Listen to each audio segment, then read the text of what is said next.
दोस्तों, इमेजिन कीजिए दो बच्चे हैं, दोनों 10 साल के हैं, दोनों लाहौर में रहते हैं और दोनों का सपना है डॉक्टर बनना। लेकिन एक बच्चा सुबह उठकर एसी वाली गाड़ी में एक ऐसे कैंपस जाता है जहां स्विमिंग पूल है, कैम्ब्रिज की बुक्स हैं।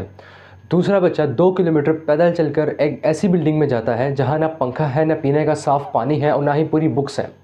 इन दोनों बच्चों के दरमियान सिर्फ एक दीवार का फ़र्क नहीं है, बल्कि सदियों का गैप है। पाकिस्तान में हम अक्सर कहते हैं कि तालीम सबका हक है, लेकिन रियलिटी में education has become a business of class division.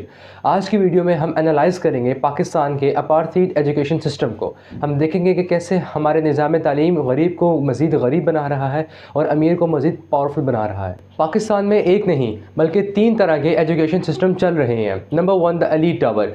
ये वो 1-2% लोग हैं जो कैम्ब्रिज या इंटरनेशनल बुक्स को पढ़ते हैं।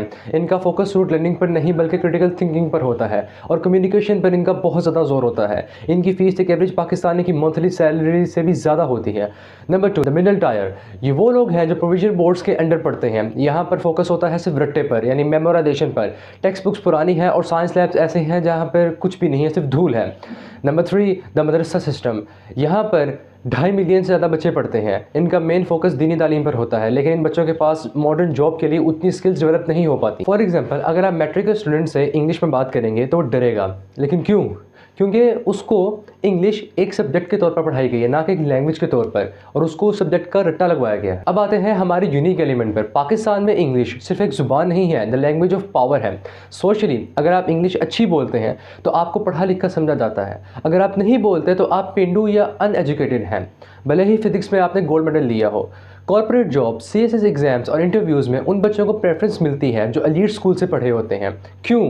Because they have the confidence and the accent. इसका मतलब ये हुआ कि हमारे एजुकेशन सिस्टम बच्चों को स्किल नहीं सिखा रहा बल्कि सोशल सेग्रीगेशन पैदा कर रहा है। We are creating brown sahibs on one side and labourers on the other side. Government ने बहुत कोशिश की वन नेशन वन करिकुलम की। सुनने में तो बहुत अच्छा लगता है, लेकिन प्रॉब्लम क्या थी? प्रॉब्लम ये थी कि आपने सिर्फ बुक्स बदली हैं, फैसिलिटीज़ नहीं। क्या एसी वाले स्कूल और दरी वाले स्कूल की किताबें एक करने से डिवीजन ख़त्म हो जाता है? बिल्कुल नहीं।